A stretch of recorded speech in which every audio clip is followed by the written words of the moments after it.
then please leave the session now.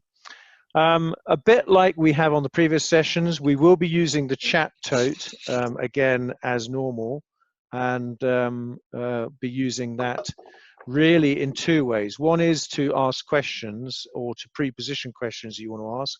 Please don't answer other people's questions in the chat tote. That's for the panel to do. But also the secondary and tertiary reason we're going to use a chat tote today is to signal anything you want to bring up as topics, remaining in the conference. And the third issue is different to how the other sessions have run. We will, after the speakers have spoken, actually enabling yours panelists so you can come in and verbally have some verbal interaction as well. We're going to try this today, and we've given those and just under 20 of us on the call at the moment, that should be reasonably feasible. However, in doing that, what I would like you to do, if possible, is if you're starting a new subject, as it were, just please to signal that subject in the chat tote before you come on board. I don't want to stop you verbally interacting, but just give us a thing if you're about to dramatically change the direction of travel. I want to mention to you also there are no JAG UK colleagues on the call, but obviously Myles Smith has just joined from DFT as one of our panelists. Myles, we hadn't had a chance to check. Can you hear us, Myles? Are you able to speak, perhaps? Hi, can you hear me? Yes, we can hear you. I can't see you at the moment, though. I'm working on the C, and I'll try and fix that. Okay. Don't worry too much about that. The voice of DFT is probably enough. I don't mean it at all. You know that. I just want to remind you about the sponsor we've got today. We wouldn't be here without Atkins Global and our revenue member Scube, and we'll be hearing more from Scube tomorrow. But for now, what I'd like to do is just for those of you, I think all the attendees who I can see here today, probably most of you will know Alison Williams from BT and Janet Chapman, who's been working, as you know, from Thames Water, has been working furiously for us as a placer inside DFT, working extremely hard in the street management program for a long time. And they have really agreed to do a bit of a bat and ball session between the two of them in terms of their perceptions on the policy. And then we've asked Myles to come in at the conclusion of that and then to offer any remarks. And then after that, we'll be opening up the channel for voice contact. But on that basis, Alison, I think you're going to lead off first with your slide. So if everyone is happy, we're now going to move across and start sharing Alison's slides and turn the floor over to Alison and Janet for their joint session. Ladies, good luck and thank you very much. Over to you. Okay, well, hello everybody, and it's good to see so many people in that chat bar who I know today, but some of you don't know me, so I'll just give you a little introduction before we start. So my name's Alison Williams. I work for Openreach, which is a wholly owned subsidiary of BT, but I have been with BT Group for about 24 years, and the last 14 of those I've been working in street works. That started with kind of local highway authority liaison roles, and I've moved through a variety of street works responsibilities until landing in my current role as the policy and compliance manager, keeping the business straight on its policies and procedures as they relate to street works, but also looking at the barriers to us delivering for our customers and on our key infrastructure projects. And so in this role, I do a lot of work with government departments and with Streetworks UK and with Hawk to think about what works in street works and what could be improved for the benefit of all. And as part of this work, I've been lucky enough to be part of the working group that have undertaken the review of the Coordination Code of Practice for England, and I also represent on the Street Manager Governance Group. So I'm massively interested in the future of streetworks and roadworks across England, Scotland and Wales, but I'll pass you over to Jan so that you can find out a bit more about her.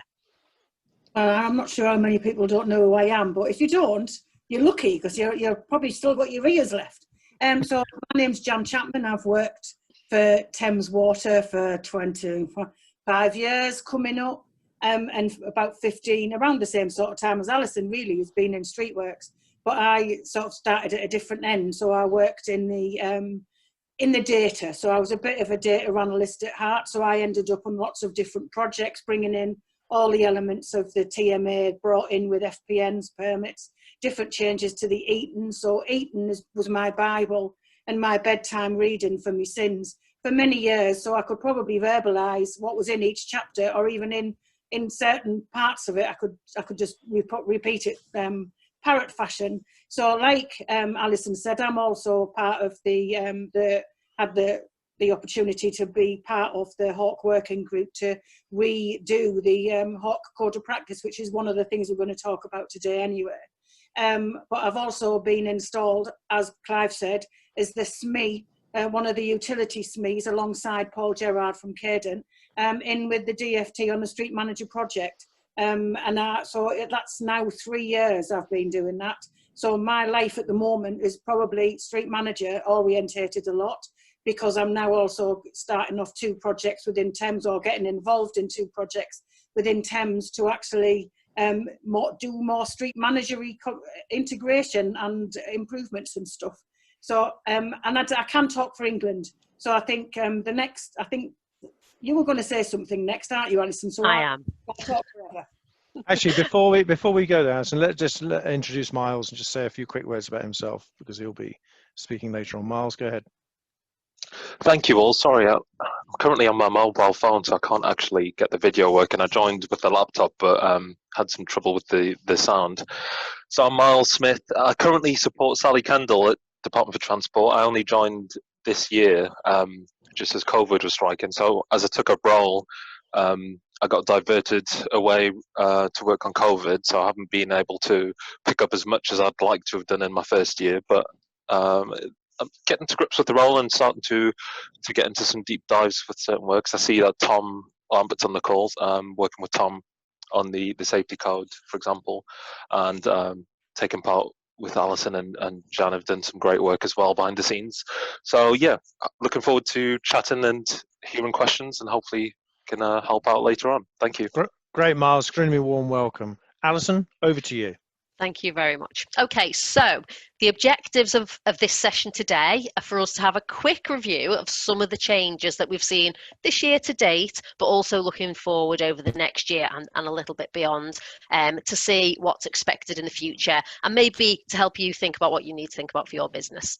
So Jan and I and Myles will probably talk first, and if you've got any questions, if you can make a note of them, put them in the sidebar or whatever, and ask them at the end, or we'll deal with them at the end, and we'll pick them up once we've covered the main update, because as Jan said, she can talk for England.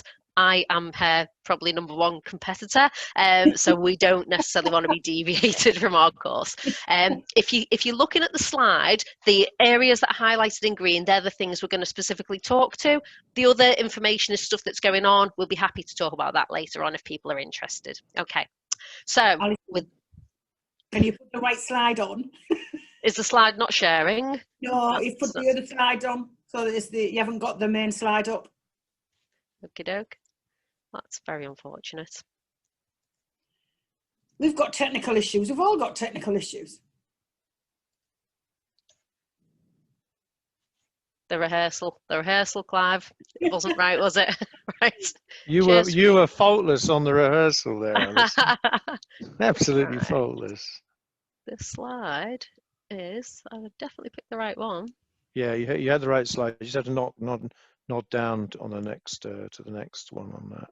Okay. Yeah, you were showing the first slide that you had rather than the second. Okay. Let's try that again.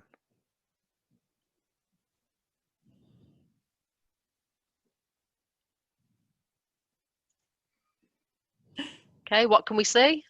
We can see the second one. So move your cursor onto the first one. Or just start your slide. That's it. Press that one. Yeah. There we go. And press full screen if you like, down the bottom. Slideshow, down the bottom right. We got full bottom screen. right, down the slideshow, down the bottom right. That's good. That's good. Press that one. That's that one. Good. Okay. Yeah. It didn't go onto the right one. The window that I actually had open with the slide on my other display. So again, that's a slight rehearsal issue. But there you go. Right. So. I will refer to the slide again. So the greens are the areas we're specifically going to look at, and the other stuff is other stuff that you'll be able to ask about if you want to towards the end of this session. Okay, so with no further ado, I will launch into the information and we'll see where that takes us. Okay, so let's start with 2020, 2021 and what's happening actually in this year to date, and where are we going from here. So first thing that's happened this year, it's not the first thing that's happened this year, but it's the first thing we're talking about, the reinstatement specification. So the SROH in England has been released, and this published version actually comes fully into force from the 10th of May 2021.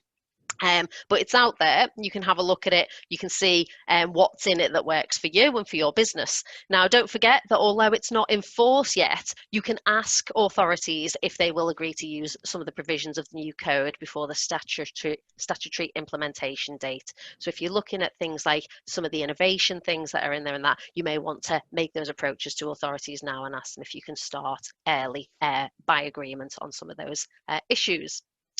That's all I need to say on the reinstatement specification so far. So, Jan, do you want to pick up?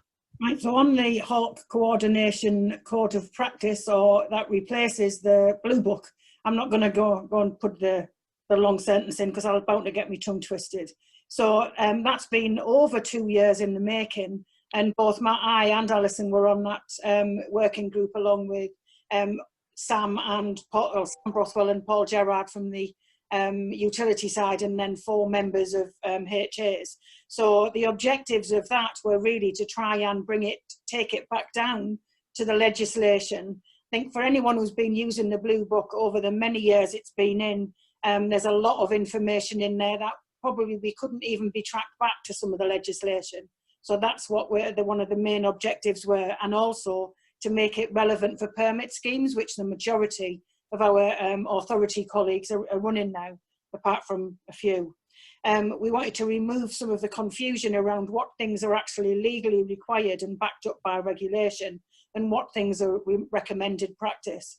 The current status is Hawke advice, so it's been issued by Hawke purely because, so at present it's on JAG website until Hawke back up and running, and this really was a side effect of COVID, I believe, because if we missed the time that we could have got it in front of the statutory and to try and make it statutory. So use it in earnest now. It is going to get Secretary of State sign off in the future.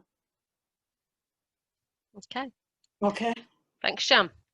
So then if we move on, the DFT this year have talked about a second wave of change that's coming in street works regulation for England. Last year, of course, we saw lots of changes that resulted in the move to street manager and the SROH coming out, and of course the review of the coordination code. But now there are some more things that the DFT want to pick up and see what we can move on with, and they've cut it into 3 parts, which we're going to talk about this afternoon. So the first part I call kind of permit changes. And there's a few things under this particular umbrella. One of the first things that you'll probably have heard about is flexible permitting proposals, and we're looking at what are the rules around permitting today, and are they fit for purpose for the things that we need to do for today's challenges. So we're looking at is there a potential for some new ways of working, which might look at batches of work, bundles of work, rather than one permit per street, which is obviously the landscape that we're in today. So these concepts have got applications for all promoters, and Streetworks UK have had lots of people involved in looking at this, and we've been working with the DFT. And it actually has applications for authorities as well, and we're hoping it could make coordination and collaboration easier, and they are very important words that you'll have heard a lot if you've been attending most of these seminars. So you can expect a consultation on these fairly soon. The DFT have been shaping some proposals, and the stated aim was to try and have a consultation out by year end, but it might be a little bit later than that, and I know there's still information gathering going on, but it's a good opportunity, and I think one that we should definitely as an industry be interested in. Next up, and part of that wave, the first batch, is Section 58. Now, in permit schemes, Section 58 was disapplied, and that's led to some difficulties and inconsistencies. And you'll have seen, if you've read the regulations that support street manager, that there's been no provision for notifications around Section 58 in the street manager regs. So if we don't have the old style of notifications, and if Section 58 doesn't exist anymore, because authorities could just refuse your permits, it's actually not very helpful. We need to know when authorities are planning their regs. That helps us work at the right time. It helps us to get our works out the way before they do their investment, etc. And we've had big discussions with the DfT about the difficulties that have been caused by that disapplication of Section 58. So there's a review now that may look at restoring the previous links. We think that's likely to result in this coming out that as a requirement for Street Manager, for those notifications to be served through Street Manager, which I think will be very welcome. It's going to be the right place for us all to see that information. So again, expect the consultation for that to come out along with the flexible permit proposals. Okay. I'll now just move forwards a little bit into 2021-22. So you may have been aware that last year there was a TRO discovery project where the DfT were looking at all aspects of traffic regulation orders, not just the TTROs and TTRNs that we use in streetworks, but all of the other types of TROs that authorities have to make. And they published the outcomes of that discovery project a couple of months ago. I think it was September when it came out. It might have been a little bit earlier. But there's a number of recommendations in there, and some of them are around the TTROs and TTRNs that we use in streetworks, or TTROs in particular. So the recommendations looked at things like greater transparency on costs, changes to the publication requirements for authorities. So at the moment they need to publish in the press, and that's one of the things that builds significant delay in and significant cost. So it's, you know, how does that work? Does that work for authorities? Do people use that means of being notified anymore? You know, how relevant is it for today, for 2020? And also it looked at timescales to organise. So standardising timescales to organise is a theme. So the DfT intends to take some of those policies forward, and again have indicated that there's likely to be a consultation on that next year, probably around summer 2021 for that particular one. And then it's time for me to hand over to you, Jan, again. So Alison mentioned the three, part 1, part 2 and part 3 of the DfT workshops where they were looking at the new other regulations that were going to come in. So I'm going to talk about part 2, which I've got written down as Street Manager Coord Cop, obviously in my jargonised history. So before we start on that, I just wanted to make a quick mention for Street Manager API v2 is about to due out today and will be stable, so all API development can start again in earnest. And we all enjoyed the last one. I'm sure we're going to enjoy the next one. So the documentation's available on either tonight or tomorrow morning. That's the end of that. So that's my little input onto Street Manager today, and hopefully I won't talk any more about it, but I doubt that very much. So part 2 of what Sally was setting up, I got involved in the second part along with Alison again. We were looking at regulatory change to issues that were either identified during the Coord review, when we were actually rewriting it, and or anything else that would help deliver the vision of Street Manager in general. I think so. We've already had some changes to legislation, as we all know and love the 2-hour starts and stops, which has caused the most consternation, I think, everywhere. But there was other things they were looking at, and one of the first things they look at was they look at the definition of a working day. Now, Section 98 of NESWA has been there since 1991, or, well, when it was enacted in 1993. So the last information we got from that workshop is that the DfT chose not to redefine that, because there would have been far-reaching consequences that would have meant a lot more change than just to the streetworks element. But they are keen on trying to get the real-time updates in. So that will mean that was going to be permit notifications on non-NESWA days. Now, some of the utilities that we have, I've got 24-hour services, but whether we actually have in an admin team or someone who can issue stuff over the weekend or on a Christmas day is a different question. But the likelihood is their objective is to get real-time updates on streetworks disruption, and it is likely to be required. So there's going to be quite some operational challenges for us promoters and our contractors. So the consultation on this is probably likely to be next summer. So included in that, there was a review of the traffic sensitivity criteria. Now we all know and love that there's A to I, and one of them in there is gritting. The other one is tourist routes, and then there's the real meaty ones when the traffic is actually very heavy. And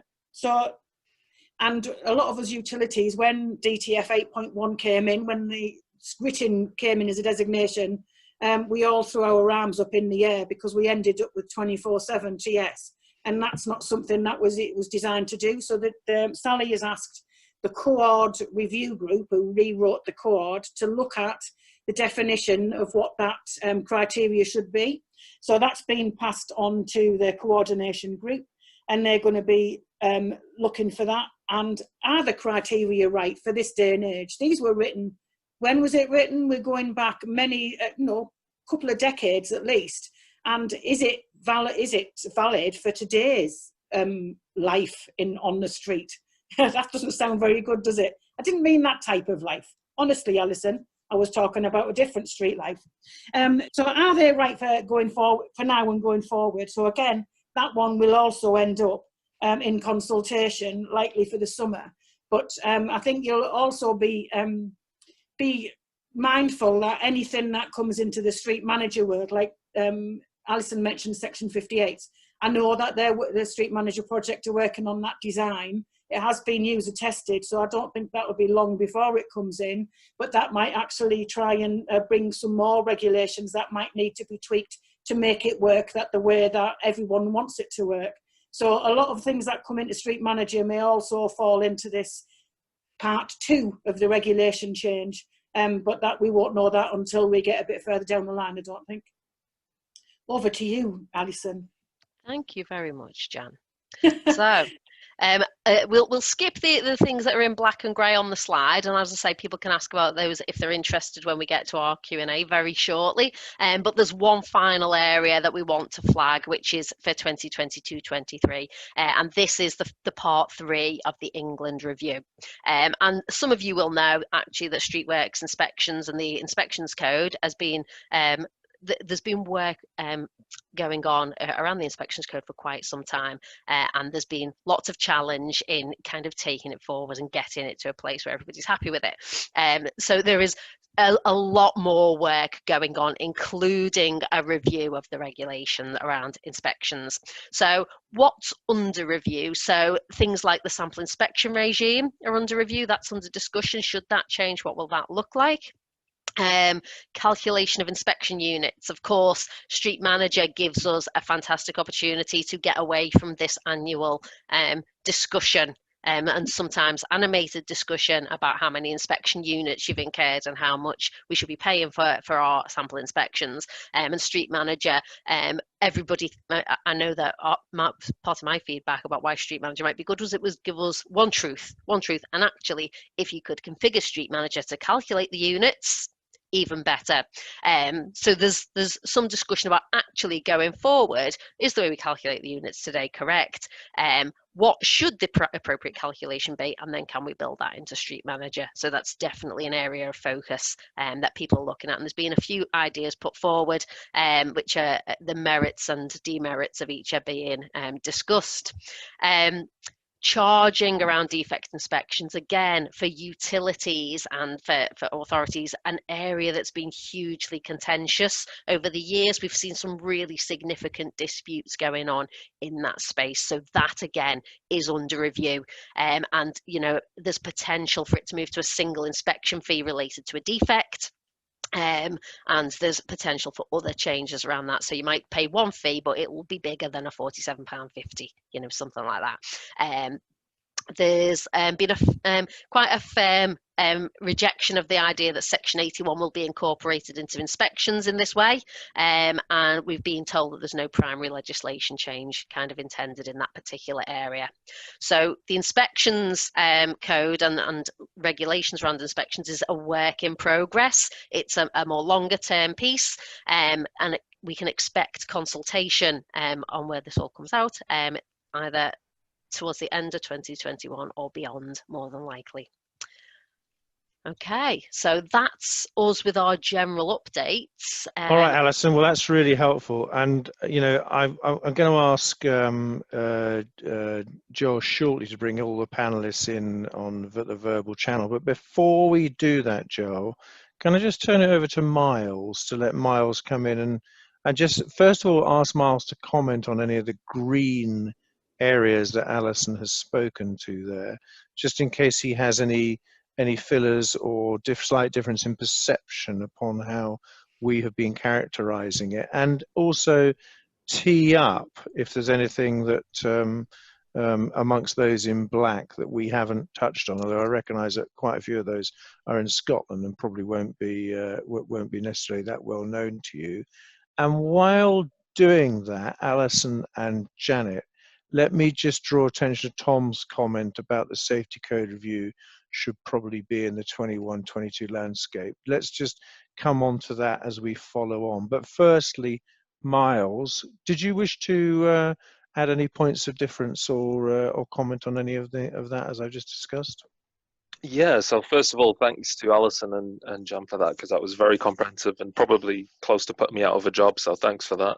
I think, yeah, pretty much all of it was spot on. I think the main thing I'd just like to caveat with, as ever with anything to do with ministers, is obviously there's always the big caveat that there could be some movement or change in minister that may impact on timescales.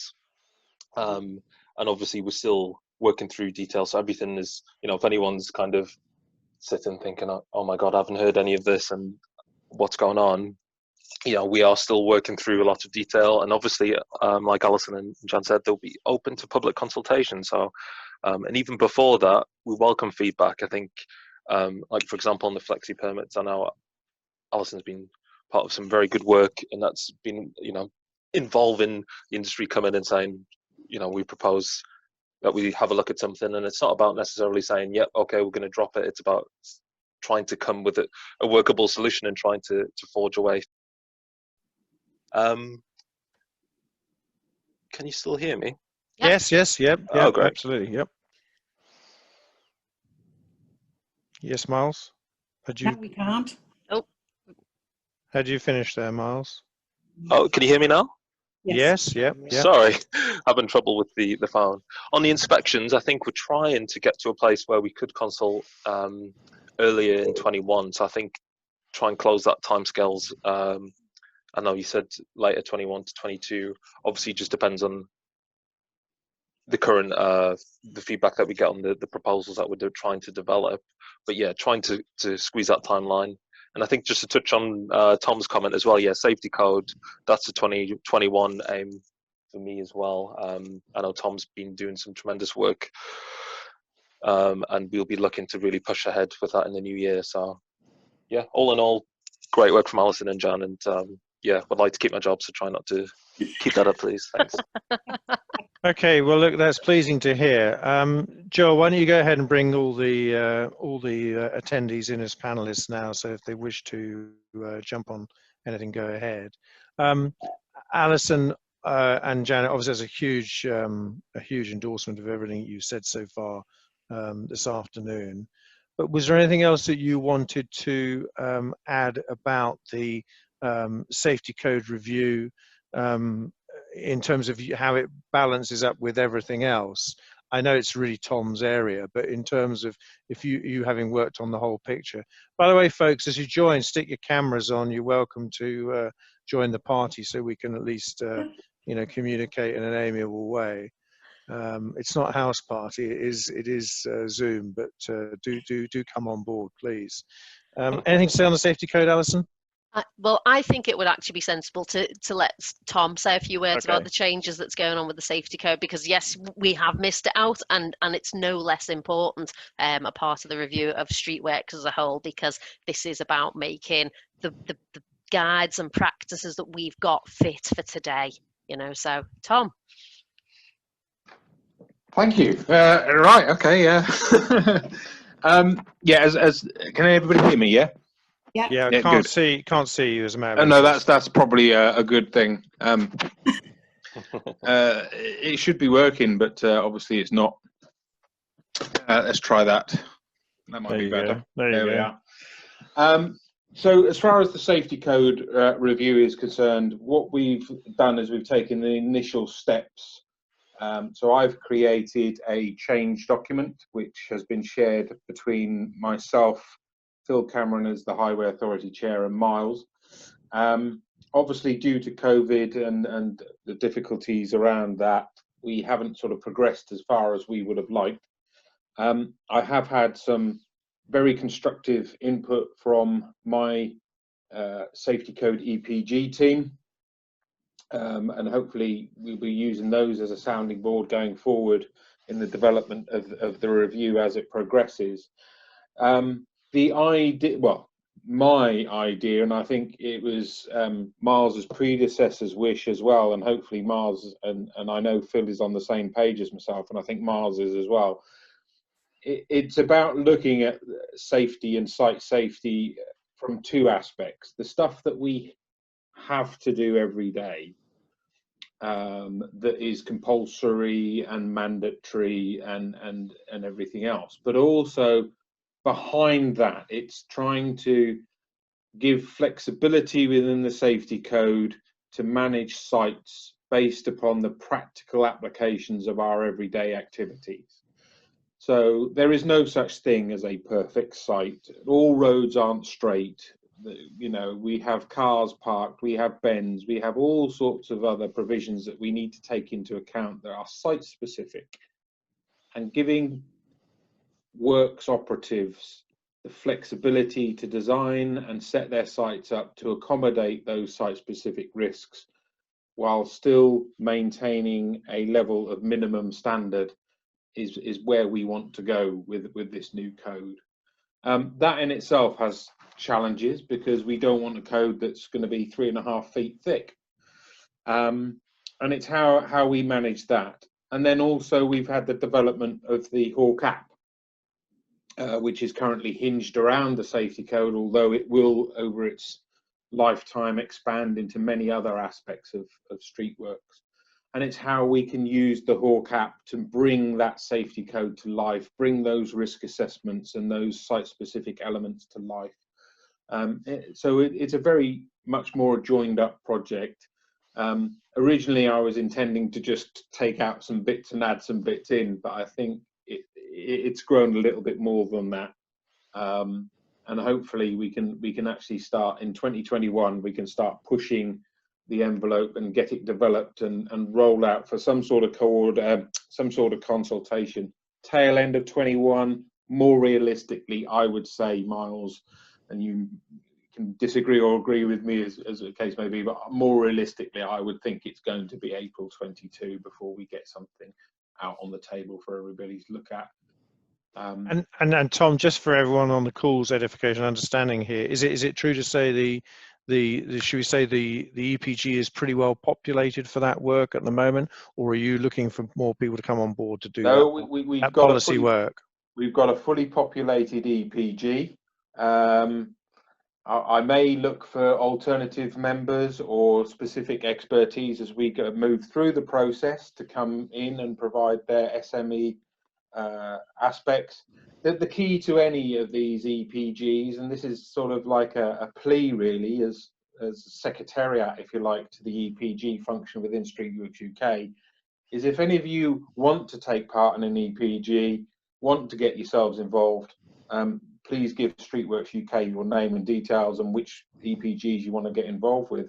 But also, if you are already a member of an EPG, please play your active part. This is your chance to start influencing strategy, policy, and process as we move forward. And certainly with the safety code and things like that, this is a real chance to bring your input into something that has traditionally been done behind closed doors in the dark bowels of the DFT, using their expertise in Chapter 8 and high-speed roads.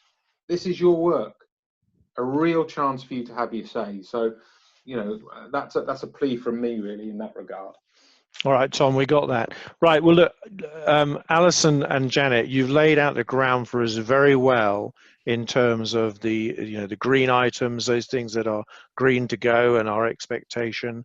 Some of the black things there, which we haven't really been formulated or worked through quite so much yet. what I thought would be useful to do, what I do want to go on to is ask you collectively as a group, hey, into a certain degree, that element of the program in green has largely so far, a lot of been shaped by either our current work or DFT thinking. I actually do want to raise the question of all of you, all three of you actually, including Myles, by the way, you know, what other policy things, if we started with a clean sheet of paper, are there any other policy things we'd like to you know, bring on board? But before we do that, does anybody want on the screen want any clarification? Please pipe up and shout up. Just come off mute.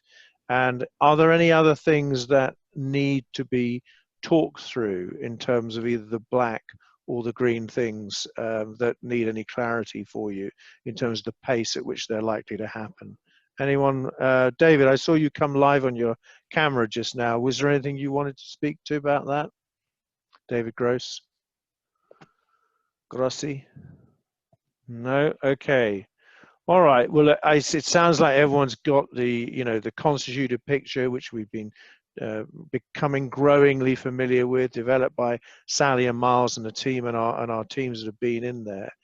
Maybe I could turn to Janet and Alison and maybe Tom, if he wishes, if there's anything else to speak to on that, and just ask you, you know, clean sheet of paper, are there any other policy things that it may be beyond 23, it may be beyond that, but are there any other policy things that are nagging in your respective organizations in the water sector, in the telco sector, or indeed in the contracting sector that you harbor a desire to try and get some policy things underway? Who should we go to first on that particular one? Who would like to kick that off? Alison. I'm thinking I can only think of blue sky ones, and that's probably good enough. Unless have you got something to say, Alison? You go first, Jan. Go on. Blue sky. I love a bit of blue sky. Have a bit of blue sky thinking. I just know that if I'm thinking, what does the water industry want? We would love the repealing of the Traffic Management Act, but that's. So I think if I ask anyone in my industry or in my business, that's probably what would be. Let's get rid of all this regulation. Well, unfortunately, we can't, because someone has got to. We've got some things have got to be done in a particular way to make sure that they are safe and complete, efficient, effective, and everything and all that lot. We all, I think, I feel in my business, I always feel as though we as my business itself rather than me, treat streetworks as an annoyance. So it stops us doing our regulated business. It doesn't stop us, it just actually forces us down different routes. And I think, and it's actually making ourselves available or making ourselves, force ourselves down those routes that I would love to see. So, but I'm thinking in the future, what we will probably end up with is mandatory, not yet, it'll be in the future, forward planning, because forward planning is a precursor to what was discussed yesterday with the collaboration. And I think the collaboration thing is the one thing that we really need to get right for the industry. I know that as Thames Water, we've got about 5 to 6 different separate work streams, and I know that BT are going to have Openreach and BT are going to have the same, and they don't talk to each other. And if we can't talk to each other, how can we collaborate with BT or the gas board? So I think the key thing I've got to educate my business is how to collaborate with each other, and think once we've done that and actually think, look, Waste they've closed the road down there, I'll go and do all these Section 81s, or I'll go and do these underground leaks that I know we've got. And I think we really need to start from within before we start from without. And I'm hoping that we can get the within sorted before the without comes in and forces us to do the within. Very technical conversation there. So I think my first choice would be, let's repeal TMA, but otherwise, let Alison have a chat. Well, let's just, before we let Alison have a chat, let's just sort of unpick a couple of those. If I deal with the second one first, in terms of mandatory forward planning as a policy issue, I don't know, does anyone, Julie Payne, how much later? Oh, she's raising something else there, which we'll come on to in a second. Oh, yeah. Does if anybody has a view on on that in terms of having heard our discussion about collaboration and forward planning, then please do come on the speaker right now and mention anything about that, because I think that is rather it's sort of been pointed to, and I can see exactly what lies behind your thinking on that. I'm looking at someone here, but I can't see their name. I think it's Alistair Gavins. Alistair, did you want to speak?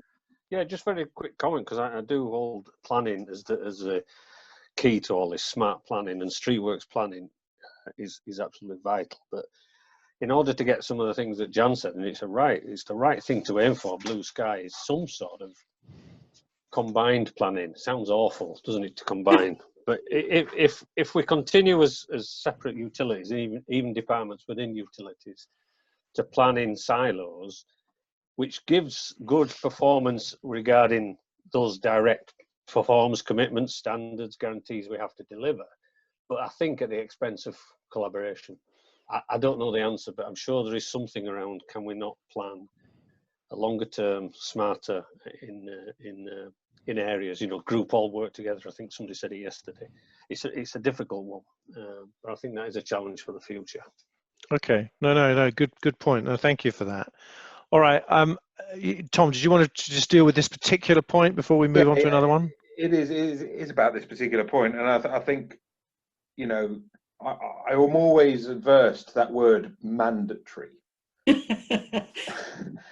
because that, to me, always is sort of like the prelim to another raft of codes and changes and penalties and fees and all that sort of thing. So I'm very, very loath to go down the road of mandatory. It's about encouraging. How do we encourage better planning, better programming of works?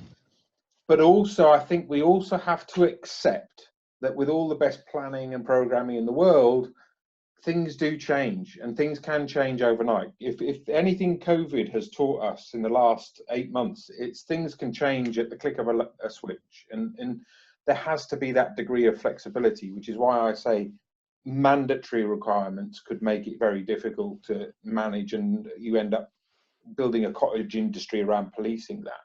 But it's more about how do we encourage the industry to be more effective in its planning, more effective in its joined up thinking, and also try, if we can pioneer it amongst ourselves, we can get our highway authority colleagues to, once again, I mentioned this yesterday in the collaborative piece, to stop being risk averse.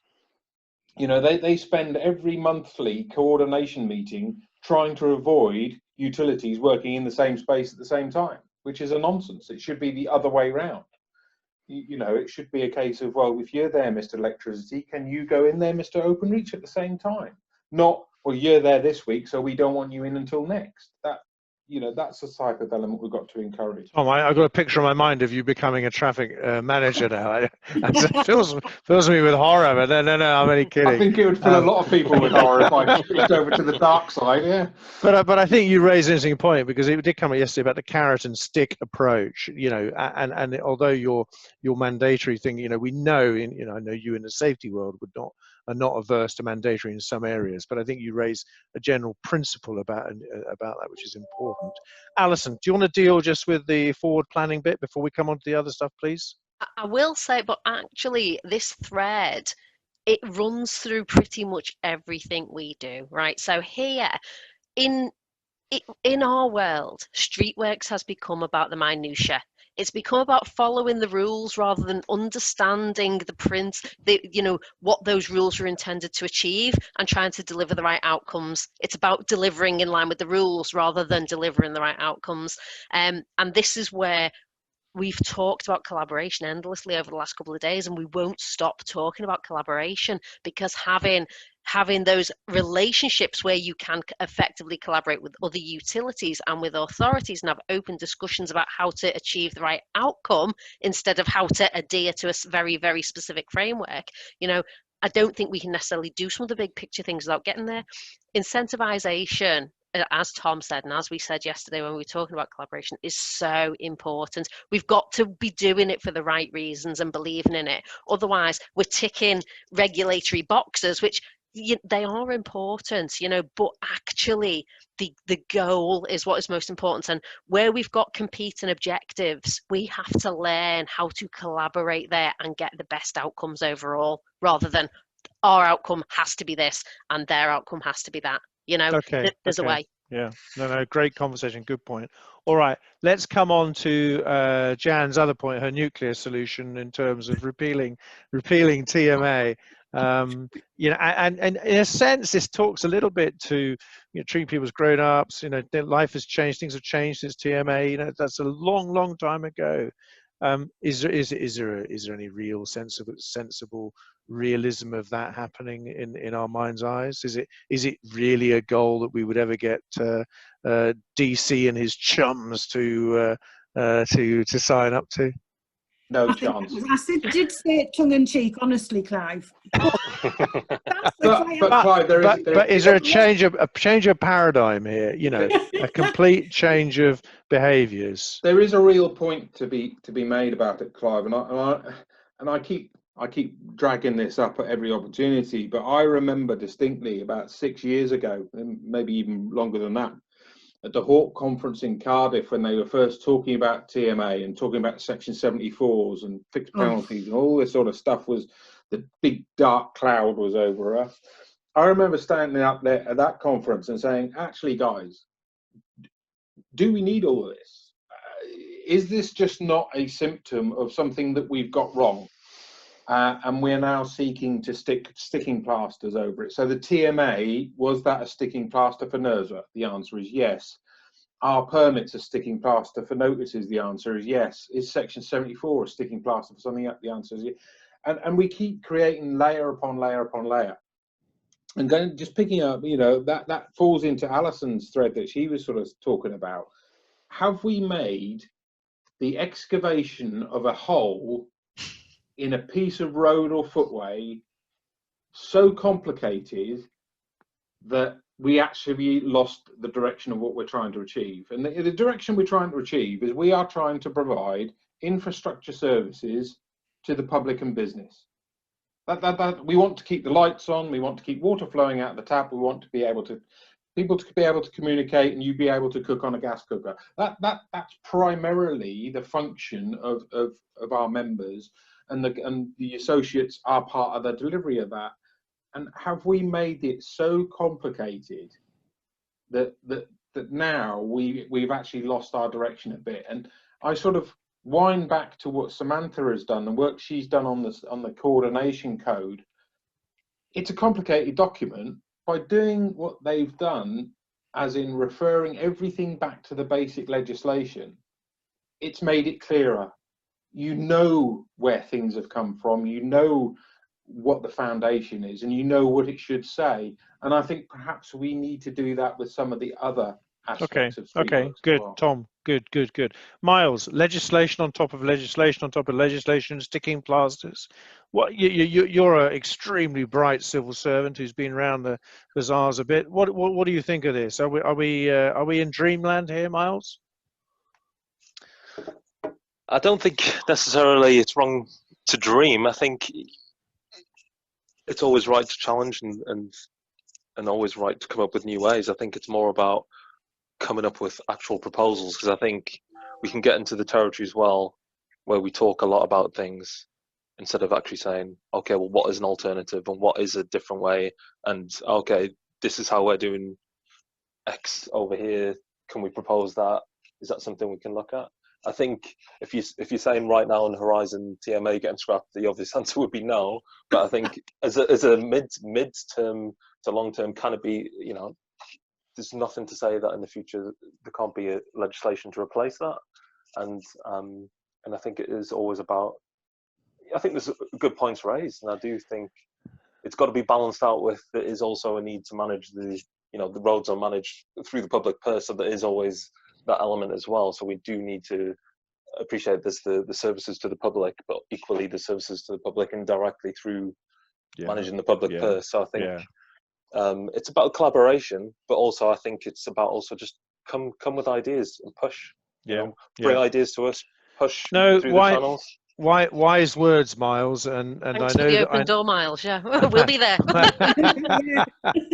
wise words, Myles, and I know that behind some of these blank screens, eyes are rolling at the prospect of a reinvention of the NERSWA and TMA debate that went through an agonizingly long period. But let's just grind this back out to some reality. Question from Julie Payne at 2:42.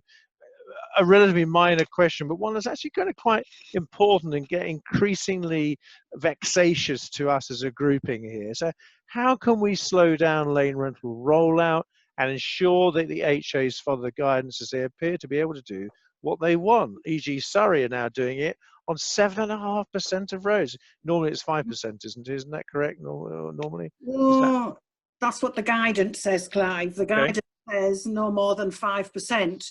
And that if there are extenuating circumstances that they can justify going higher.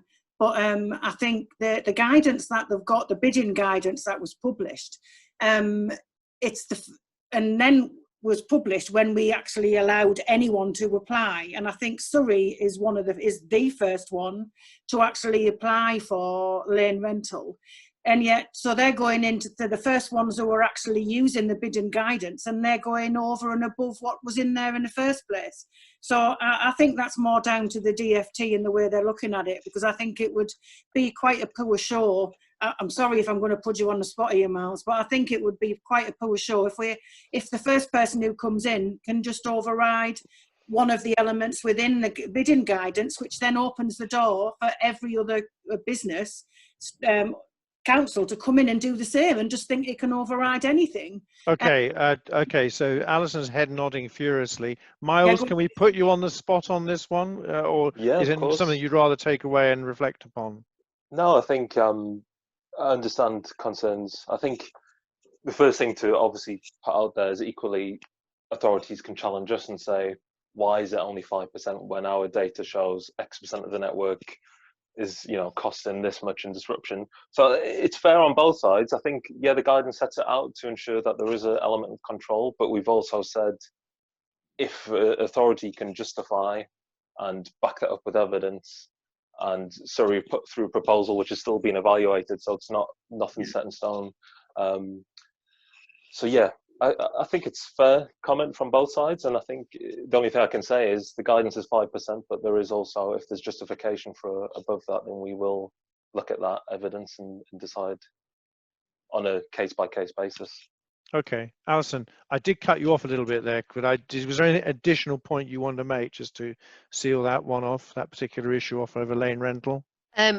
All I would say is that, thanks, Myles, for that response. That is, what we want to hear, in that there needs to be a robust vetting process in terms of what authorities put through. We understand why lane rental is there, but we also need to be operating. So again, it is that issue of balance, and things needing to be reasonable. So we want those assurances from the DFT that there is going to be a robust scrutiny of these things, and that 7.5%, 10%, 12.5%, won't be the norm. Otherwise, we're going to find it very difficult to function. And as the authorities do, we provide essential services. So there is a balance. Yeah, without a doubt. I'll quickly just add in response, Alison. I will be actually updating the guidance next year, not time this year, unfortunately, in response to the applications, because I think we need to make sure that it's a bit more clear in terms of limits, and also in terms of the robustness. We put in the guidance that it's a 30-day turnaround, and it's not going to be because of the time it takes for us to robustly review the application. So I will be updating the guidance next year. Okay, Myles, super. Right, I think we're going to draw this session to a close. We're just about got 4 minutes till the next session starts. Janet, super. Alison, fantastic. Myles, thank you for joining us, and as usual, applying a DFT perspective. Tom, thank you for coming in. Tom actually touched quite a lot on safety in terms of safety code. And as I play you out, for those who haven't seen, I do want to emphasize to you this fabulous webinar coming up on safety behaviors. So Joel, go ahead. Let's just run this through. And please, please do get your names down for this webinar. It's going to be such important stuff. Go ahead, Joel. Such important stuff for us to get We our know heads that around. over 4 million streetworks excavations are conducted in the UK each year. Each of these run the risk of damaging a vast and growing network of our underground services. And striking these underground services is a high safety risk for both workers and for the public. Each year, lives are lost due to lack of or inconsistent safety precautions. And the implications on society from lost services is also severe.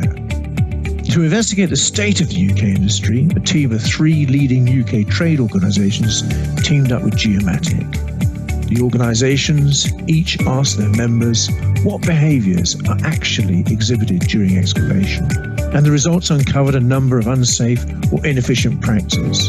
It also flagged widely different views between contractors and asset owners on key issues, and these findings are presented and discussed during our launch webinar on the 9th of December. We see you there. Okay, brilliant. Thanks, everybody. That's been a really good session, ladies and gent. Thank you very much. And we'll see those of you able to join at the EA session on the hour. Thanks very much. Cheerio for now. Well done. Good job. Bye for now. Thank Bye. you.